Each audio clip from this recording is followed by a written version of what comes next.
Виджаоланы Дона Велодыщес. Здравствуйте, дорогие учителя Коми государственного языка. Сегодня мы начнем серию вебинаров по Коми языку как государственному, который направлен на обучение тех учеников, для которых Коми язык не является родным. Речь идет прежде всего о русскоязычных обучающихся.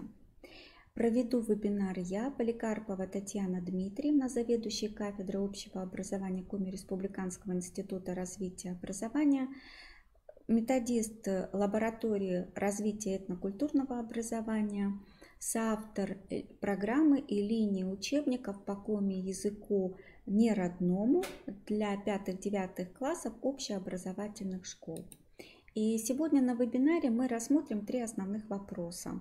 Начнем с методических основ преподавания Коми языка как государственного, а затем рассмотрим проблемы и перспективы его преподавания.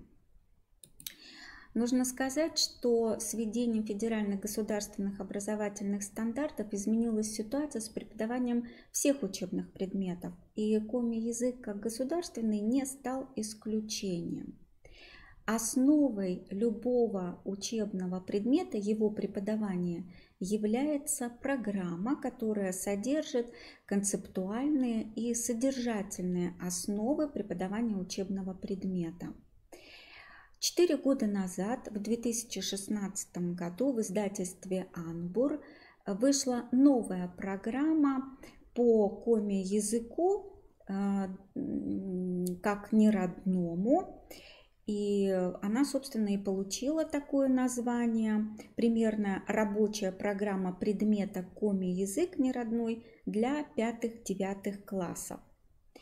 Данная программа одобрена решением Министерства образования и науки Российской Федерации.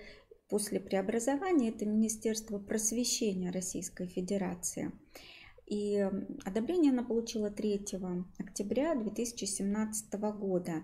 И эта программа находится в Государственном информационном реестре примерных основных общеобразовательных программ. Этот реестр можно найти по ссылке в gosreestr.ru. Но хочу заметить, что работа над данной программой началась задолго до ее издания.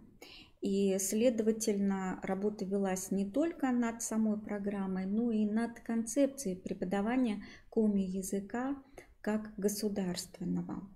Те учителя, которые приезжали к нам на курсы повышения квалификации, имели возможность вместе с авторами обсуждать концепцию, те изменения, которые вносятся в программу, участвовать в апробации учебников, которые появились после выхода новой программы, а также вносить изменения по улучшению методического сопровождения всего преподавания Коми языка как неродного. В примерной программе заложены основные цели изучения Коми языка. И нужно сказать, что в новой программе учебного предмета Коми язык как неродной данные цели представлены на личностном, метапредметном и предметном уровнях. Основные цели изучения Коми языка в основной школе направлены прежде всего на дальнейшее развитие гражданской идентичности, чувства патриотизма, гордости за свой народ, свою республику, свою страну, осознание своей этнической и национальной идентичности через изучение Коми языка и культуры Коми народа, общепринятых человеческих базовых национальных ценностей. Также личностный уровень характеризуется активной позицией учеников. И эта активная жизненная позиция формируется через обсуждение актуальных событий из жизни своих сверстников, класса, а также поступков, которые совершают окружающие, выражение своего отношения ко всему, что происходит в жизни учеников. На метапредметном уровне цель характеризуется дальнейшим формированием универсальных способов организации своей учебной деятельности и достижением более высокого уровня развития универсальных учебных действий. Предметный уровень характеризуется дальнейшим развитием коммуникативной компетенции в совокупности ее составляющих. И прежде всего речь идет о речевой компетенции, которая проявляется во всех видах речевой деятельности: говорении, чтении, письме и аудировании, то есть слушании. Кроме того, необходимо развивать языковую компетенцию. То есть необходимо создать такие условия, чтобы развивались языковые средства в соответствии с темами и ситуациями общения, которые и отобраны в программе основной школы. И освоение языковых явлений изучаемого языка осуществляется также в постоянном развитии разных способов выражения мысли на коми-языке. Следующая составляющая – это социокультурная компетенция. И социокультурная компетенция проявляется в приобщении к культуре, традициям, реалиям народа коми. И все это происходит в рамках тем и тех сфер общения, которые отвечают опыту, интересам учеников, а также их психологическим особенностям. Но социокультурная компетенция не ограничивается изучением только традиций и обычаев коми-народа. Она также проявляется еще и в формировании умения представлять свою культуру, свою собственную культуру, свою родную культуру средствами изучаемого языка, а также культуры народа, язык которого изучается. Компенсаторная компетенция – это наиважнейшая составляющая коммуникативной компетенции, потому что она отвечает за умение наладить коммуникацию в отсутствии языковых средств. Это когда ученики, забывая слова, затрудняются выразить свою мысль. И если компенсаторная компетенция сформирована, то ученик сможет подобрать синонимическое слово, слово синоним или синонимическое выражение для того, чтобы решить свою коммуникативную задачу или ту задачу, которая перед ним стоит в соответствии с темой общения.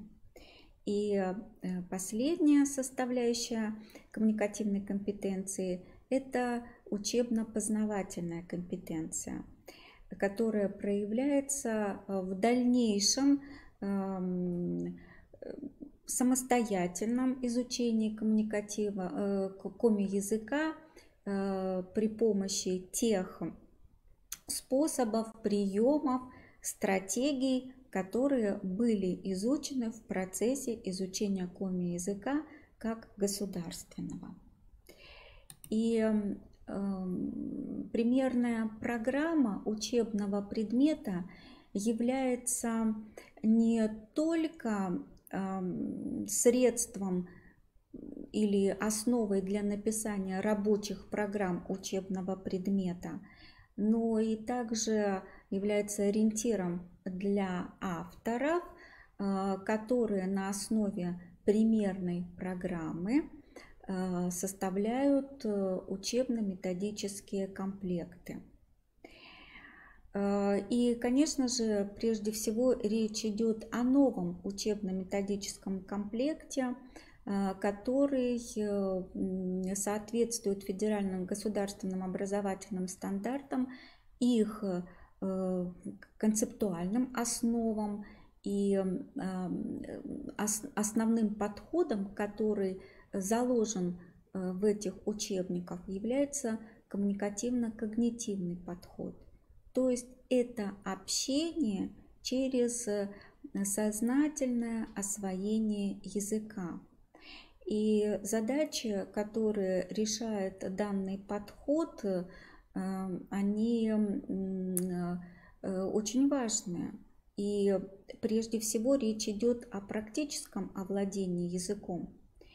То есть изучается тот корпус языка, который поможет ученикам в ситуации общения с носителями языка применить свои знания на практике. Также вот в новом подходе, который применяется к учебно-методическим комплектам, решаются задачи воспитательного характера. И это очень важно, потому что основной целью новых стандартов является формирование и развитие такого ученика, для которого личностный результат является очень важным. И речь идет о тех основах, которые всегда были характерны для российского образования. И, наверное, нужно сказать еще об одной очень важной задаче, которая характеризует не только учебники, а также в основном подход, который заложен, применяется к созданию этих учебников. Это культурный и межкультурный характер общения и подбора того учебного материала, который заложен в учебниках. Новые учебники основываются на общих принципах обучения и прежде всего характеризуются активностью коммуникативной и познавательной, которая применяется к изучению языка. Очень важно, чтобы ученики проявляли инициативу в общении, в изучении языка. Это и сознательность, о ней я уже говорила выше, которая применяется к изучению языка. Ученик всегда должен понимать, что он изучает и где он может это применить. Также доступность и посильность – один очень важный принцип, потому что тот материал учебный, который закладывается в учебнике, должен в обязательном порядке быть доступным, понятным и соответствовать возрастным и психологическим особенностям того контингента, на который он направлен. То есть он должен соответствовать возрастным и психологическим особенностям тех учеников, которые приступают к изучению коми-языка как государственного по новым учебникам. Следующий принцип, который заложен в основу новых учебников, это прочность. Прочность в изучении языкового материала. И учебник характеризуется большим набором тренировочных упражнений, которые разворачиваются от легких до сложных. Идет такой веерный принцип или пирамидальный принцип формирования языкового навыка, который гарантирует прочность его усвоения. Ну и обязательная личностно-ориентированная направленность, потому что в основе любого общения лежит тот ученик, для которого и создается вся та ситуация, в которой он должен применить свои коммуникативные навыки. И новые учебники характеризуются достаточно большим набором тех отличительных его особенностей, которые позволяют сказать, что это действительно учебник нового поколения. Это учебник, который соответствует тем задачам, которые ставятся перед ним, и который помогает русскоязычным ученикам, для которых коми-язык не является родным, прочно, сознательно и интересно изучать те темы, которые в учебниках представлены. И прежде всего эти учебники характеризуются коммуникативной направленностью, потому что очень важно, чтобы все установки, все те материалы, которые закладываются в учебник, являлись основой для общения. Коммуникативная направленность, она прежде всего характеризуется тем, что ученик, изучая этот учебный материал, может применить его в ситуациях общения со сверстниками, со своими родителями, с представителями других народов, которые какую-то ситуацию общения будут инициировать, и ученик способен будет адекватно ответить этой инициативе. И целевые установки, они носят деятельностный характер. Они позволяют ученику сразу включиться в деятельность. То есть те задания к упражнениям, которые расположены в учебниках, носят деятельностный и коммуникативный характер. Учебник характеризуется постепенным, неспешным освоением учебного материала.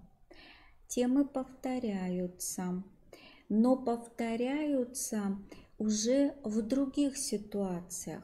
Ситуация изменяется, а языковой материал, который был изучен ранее, его возможно применить в другой ситуации общения. И таким способом накопления неспешного, много повторяющегося в ситуациях, которые создаются учителем постоянно для ученика, и формируется прочное запоминание учебного материала. Создается таким образом максимальная повторяемость изучаемого материала. Кроме того, в учебнике введено изучение разговорных клише. Это то, что является обязательным условием для прочного освоения изучаемого материала.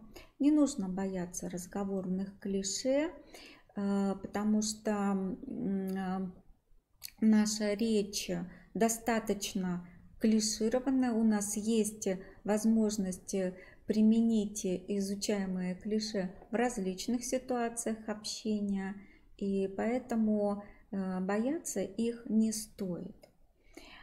Кроме того, как я уже сказала, очень важно, чтобы изучение языкового материала было приближено к индивидуальным, к возрастным особенностям ученика. Поэтому герои учебника, которые появляются при изучении тех или иных тем, являются ровесниками учеников. Они с ними общаются, они вместе проживают разные жизненные ситуации. Кроме того, в учебнике представлена возможность контрольно-оценочной деятельности.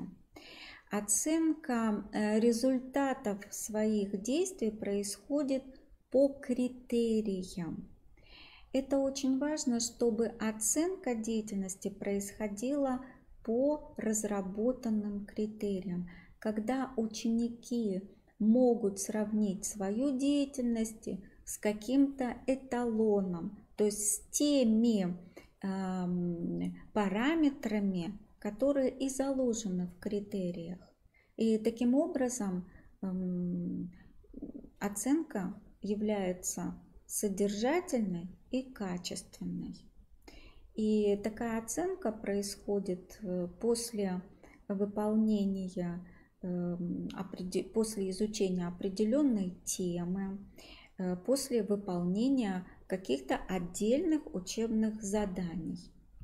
И подведение итогов по освоению учебной темы происходит в форме проектной деятельности. Проектная деятельность, она также очень важна для того, чтобы сформировать метапредметный результат.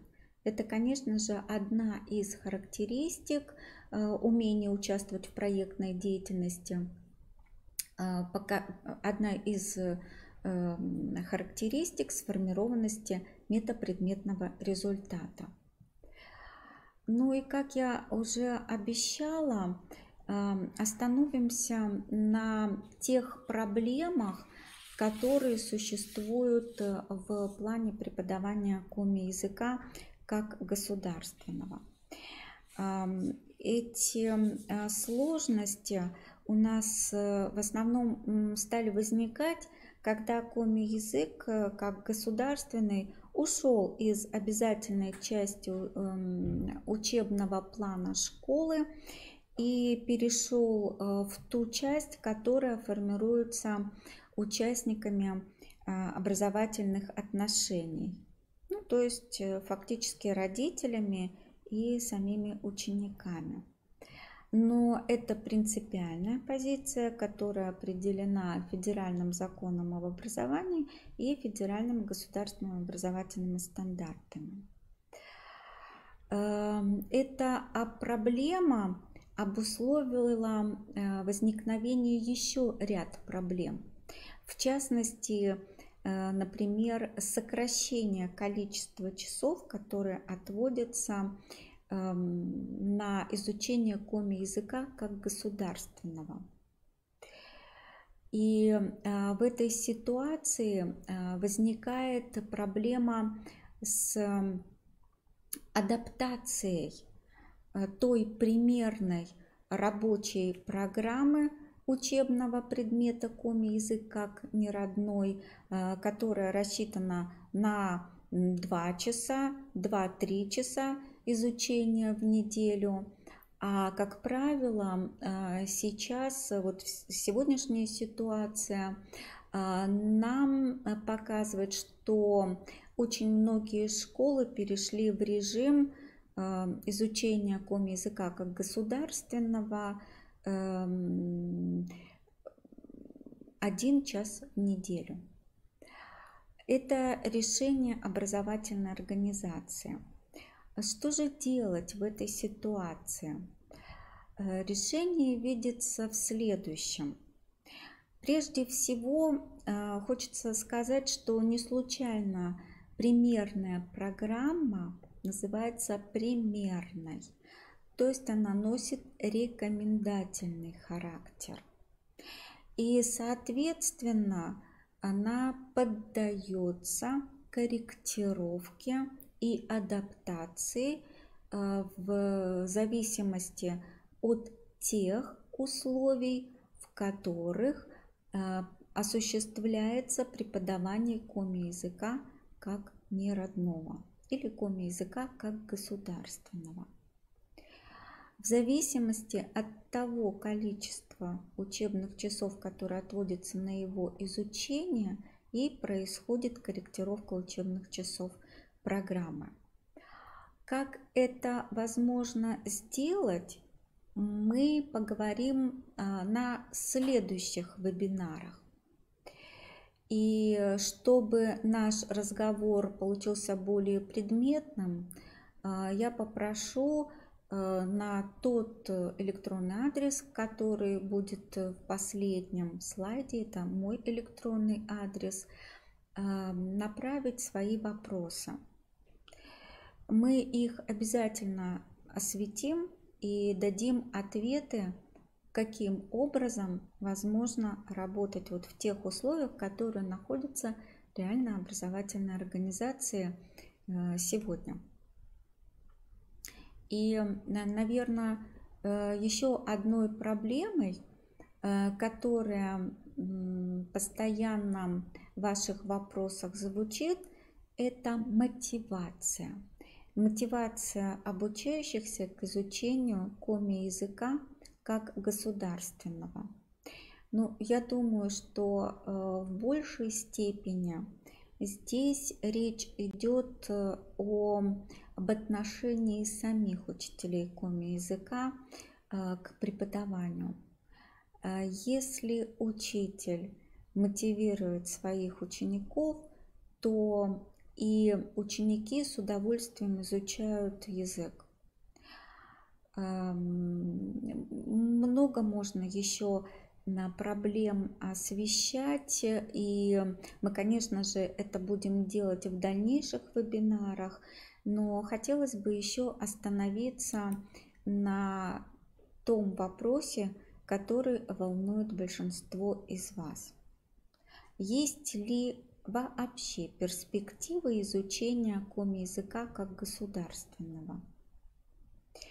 И как соавтор УМК по коми-языку как неродному, конечно же, я с полной ответственностью заявляю о том, что перспективы есть. Подготовлены рукописи и для 7, и для 8, и работа ведется и над 9 классом учебников нового поколения по коми-языку как государственному. Но не все зависит только от авторов. Есть еще позиция нашего учредителя, Министерства образования, и какое оно решение примет по поводу дальнейших действий по изданию этих учебников, такова и будет ситуация с учебниками. Ну, я вас заверяю, что в этом отношении шаги предпринимаются, и я думаю, что вот в какое-то ближайшее время мы можем точно уже говорить о том, когда и в каком виде появятся учебники по коми-языку как государственному. Вопрос этот непростой, но перспективы они все-таки являются положительными. Нет никакого основания думать о том, что изучение коми-языка как государственного в какой-то момент прекратит свое существование. На сегодняшний день наше с вами общение подходит к концу. Я очень рада была видеть всех тех, которых наш вебинар заинтересовал. Жду ваших вопросов и до новых встреч.